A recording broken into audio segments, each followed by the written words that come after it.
SV6 news కు స్వాగతం. ముందుగా హెడ్లైన్స్. నలంద భారతదేశ ఆధ్యాత్మిక సాంస్కృతిక సమ్మేళనం PM మోదీ.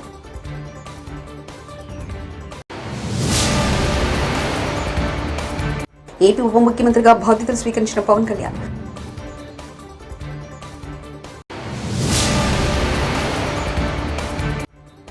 వంద రోజుల యాక్షన్ ప్లాన్, తప్పు చేసిన వాళ్ళకు శిక్ష తప్పదు. మంత్రి అనిత.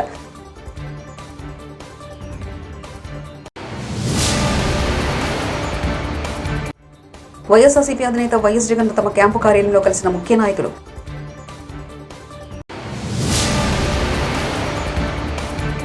త్యాగం, వారసత్వం, పోరాటం, రాహుల్ తత్వం, రేవంత్ రెడ్డి.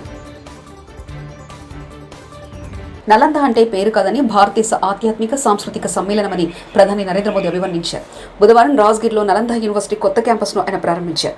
అనంతరం ప్రధాని మోదీ మాట్లాడుతూ అగ్ని కీలకల పుస్తకాలను కాల్చవచ్చు, కానీ జ్ఞానాన్ని మాత్రం కాదని ఆయన పేర్కొన్నారు. ఇదే సత్యాన్ని నలంద పునరుద్ఘాటిస్తుందని అన్నారు.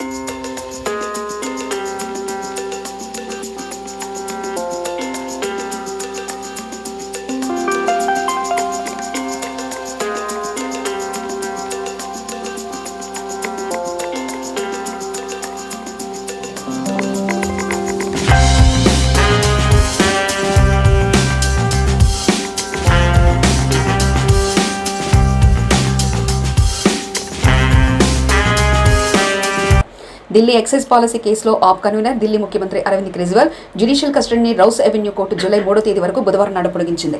ఆయనతో పాటు కేసులో మరో నిందితుడు వినోద్ చౌహాన్ జ్యుడిషియల్ కస్టడీని సైతం జూలై 3 వరకు కోర్టు పొడిగించింది. తిహార్ జైలు నుంచి వీడియో కాన్ఫరెన్స్ ద్వారా ఇరువురు కోర్టు ముందు హాజరుపరిచారు. ఢిల్లీ లిక్కర్ పాలసీ కేసులో అవినీతి ఆరోపణలపై మార్చి 21న కేజ్రీవాల్ను ఎన్ఫోర్స్మెంట్ డైరెక్టర్ అరెస్ట్ చేసింది. ఏపీ ఉప ముఖ్యమంత్రిగా పవన్ కళ్యాణ్ బాధ్యతలు స్వీకరించారు. విజయవాడలోని క్యాంపు కార్యాలయంలో ప్రత్యేక పూజలు చేసిన అనంతరం ఆయన బాధ్యతలు చేపట్టారు. ఉప ముఖ్యమంత్రి హోదాలో ఉన్న పవన్ పంచాయతీరాజ్, గ్రామీణాభివృద్ధి, పర్యావరణ, అటవీ శాస్త్ర సాంకేతిక శాఖలను మంత్రిగా బాధ్యతలు స్వీకరించారు. పలు దస్త్రాలపై ఆయన సంతకాలు చేశారు. అనంతరం వివిధ శాఖల అధికారులు, ఎమ్మెల్యేలు, నేతలు పవన్ కు అభినందనలు తెలిపారు.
ఇవాళ కాంగ్రెస్ పార్టీ అగ్రనేత రాహుల్ గాంధీ పుట్టినరోజు. ఆయనకు పెద్ద ఎత్తున శుభాకాంక్షలు వెలువెత్తుతున్నాయి. ఎక్స్లో రాహుల్ గాంధీకి తెలంగాణ సీఎం రేవంత్ రెడ్డి పుట్టినరోజు శుభాకాంక్షలు తెలిపారు. అన్ని అసమానతలకు వ్యతిరేకంగా పోరాడడం అతని వ్యక్తిత్వం అని పేర్కొన్నారు. వెనుకబడిన వారికి అండగా ఉండాలనేది ఆయన దృక్పథం అన్నారు. త్యాగం, వారసత్వం, పోరాటం, ఆయన తెలివైన వాడని, భవిష్యత్తు కోసం భారతదేశ ఆకాంక్షలు నెరవేర్చే ఏకైక నాయకుడు రాహుల్ అని పేర్కొన్నారు. రాహుల్ గాంధీకి రేవంత్ హృదయపూర్వక జన్మదిన శుభాకాంక్షలు తెలిపారు. TGIIC MD విష్ణువర్ధన్ రెడ్డి గారు,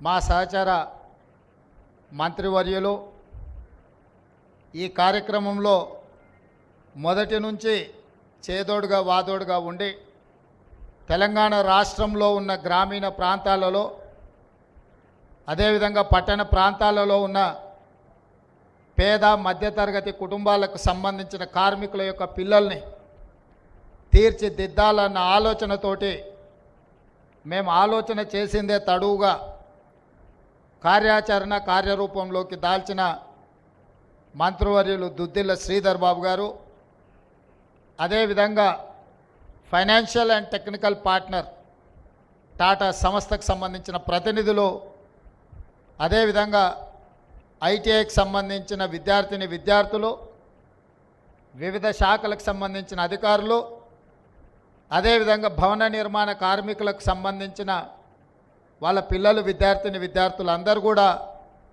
ఈ కార్యక్రమంలో పాల్గొని ప్రభుత్వం ఒక మంచి ఆలోచనతోటి ఈ తెలంగాణ రాష్ట్రంలో ముఖ్యంగా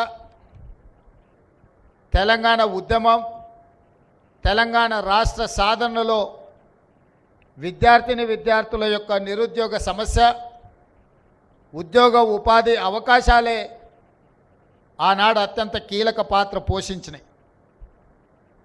ఆ యొక్క అవకాశాలు రాకపోవడం వల్ల విద్యార్థులలో నిగూఢమైన ఒక భావోద్వేగం పెనవేసుకుపోయి తెలంగాణ ఉద్యమ రూపంలో తెలంగాణ రాష్ట్రాన్ని సాధించినాయి.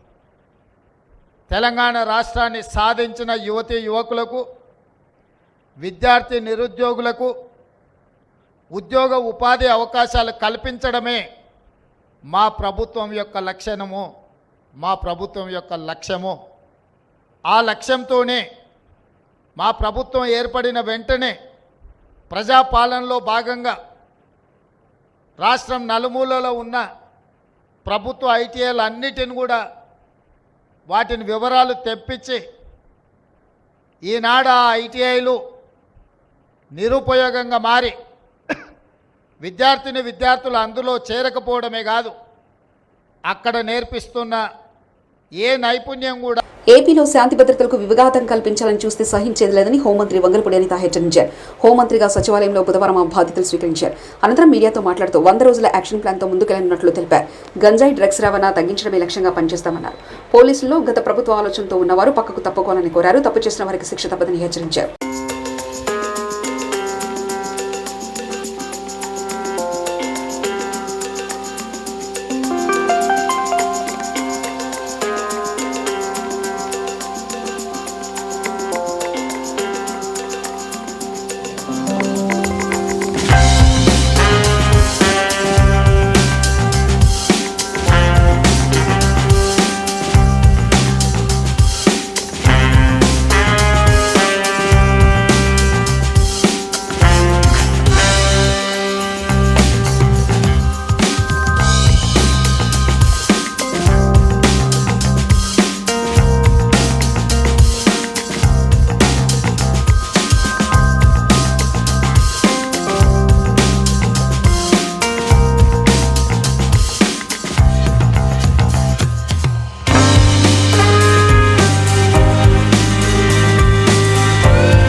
ఎందుకంటే ఎన్నో స్ట్రగుల్స్ ఫేస్ చేసి ఈరోజు అధికారంలోకి వచ్చిన తర్వాత కూడా సామాన్య మధ్యతరగతి కుటుంబానికి సంబంధించిన నేను ఒక సామాన్య టీచర్ని హోమ్ మినిస్టర్గా చేసిన చంద్రబాబు నాయుడు గారికి, లోకేష్ గారికి, పవన్ కళ్యాణ్ గారికి, ఎన్డీఏ లీడర్స్ అందరికీ కూడా, ముఖ్యంగా నా పాయకరపేట నియోజకవర్గ ప్రజలందరికీ కూడా పేరు పేరున ధన్యవాదాలు, నమస్కారాలు తెలియజేసుకుంటున్నా.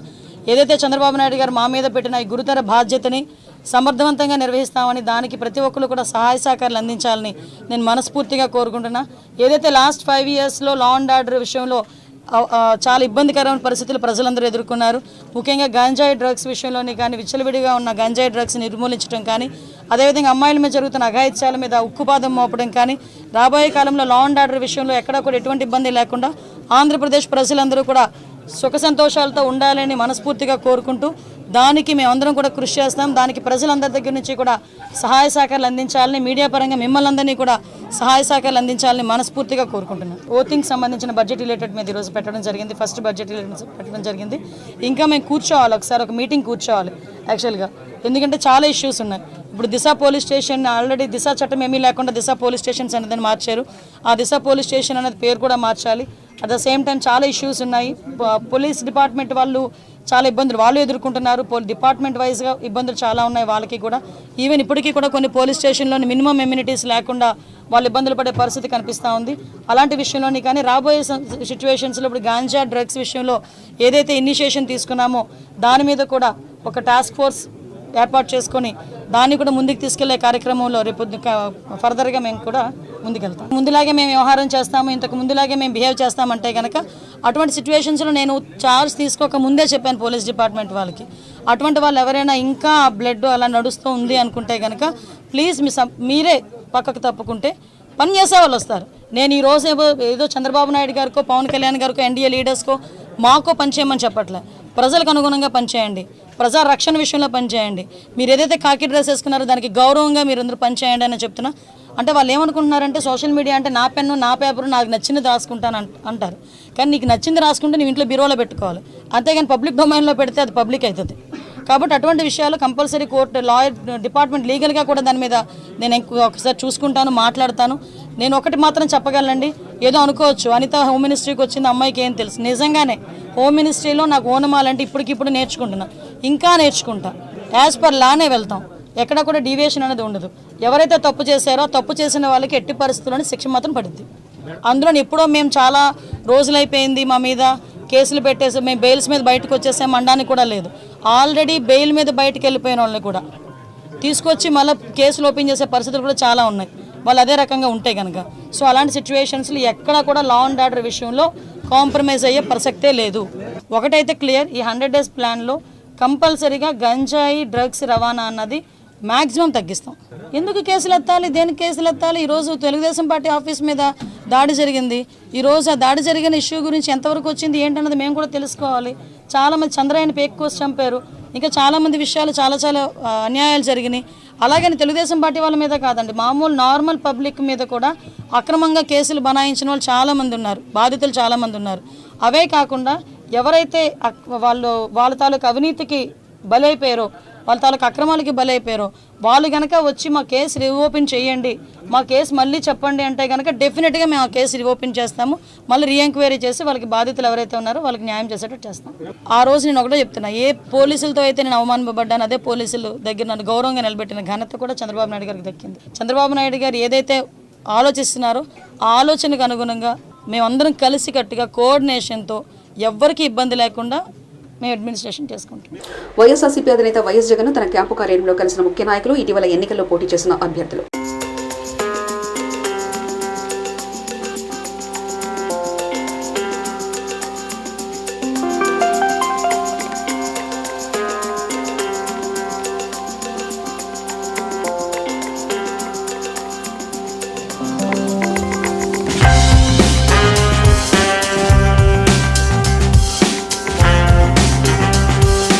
ఆచార్య నాగార్జున యూనివర్సిటీ వీసీ రాజశేఖర్ని రాజధాని రైతులు, విద్యార్థులు పలు ప్రశ్నలతో ఉక్కిరిబిక్కి చేశారు.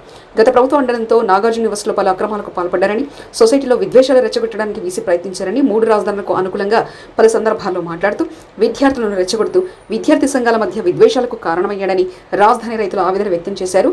వీసీ ఛాంబర్ ముందు ధర్నా నిర్వహించారు.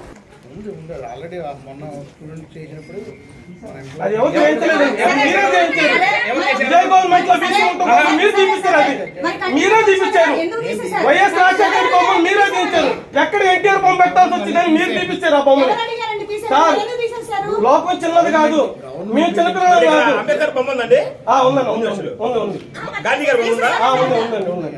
నాయకుల బొమ్మలు ఉన్నాయండి, కావాలని పెట్టిన బొమ్మలు అనమాట. ఎక్కడ ఎన్టీఆర్ బొమ్మ పెట్టాల్సి వచ్చిందని చేసేది అంతా. నంబూరు గ్రామం సంబంధం లేదు కదా, మీకేం సంబంధం లేదు, మీరు ఏదైనా ఏసీ అంతే కదా. నంబూరు గ్రామంలో ఎవరు పార్టీ వాళ్ళు చేసుకుంటారు కదా, మీకేనా అటెండ్ ఉద్యోగం లేదా టెంపరీ ఉద్యోగం చేసుకుంటారు అనుకోండి, అతను మీకు పని చేస్తున్నారు అంతవరకు మీరు చూసుకోవాలి. క్యాంపస్ వాళ్ళకి అది నాకు వచ్చి టీడీపీ జెండా పట్టుకున్నాడు, వచ్చి మీకేం సంబంధం? మీరు ఎందుకు 100 పేర్లు ఇస్తున్నారు పొద్దున చేయ పర్మిషన్ ఇస్తే. నలంద భారతదేశ ఆధ్యాత్మిక సాంస్కృతిక సమ్మేళనం, పీఎం మోదీ.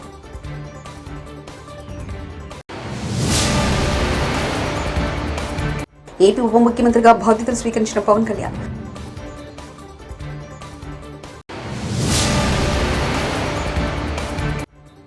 100 రోజుల యాక్షన్ ప్లాన్, తప్పు చేసిన వాళ్ళకు శిక్ష తప్పదు. మంత్రి అనిత.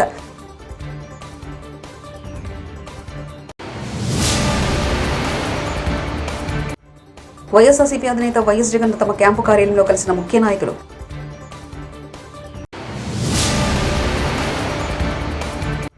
త్యాగం, వారసత్వం, పోరాటం, రాహుల్ తత్వం, రేవంత్ రెడ్డి. ఇవి బులెటిన్ విశేషాలు. చూస్తూనే ఉండండి SV6 న్యూస్.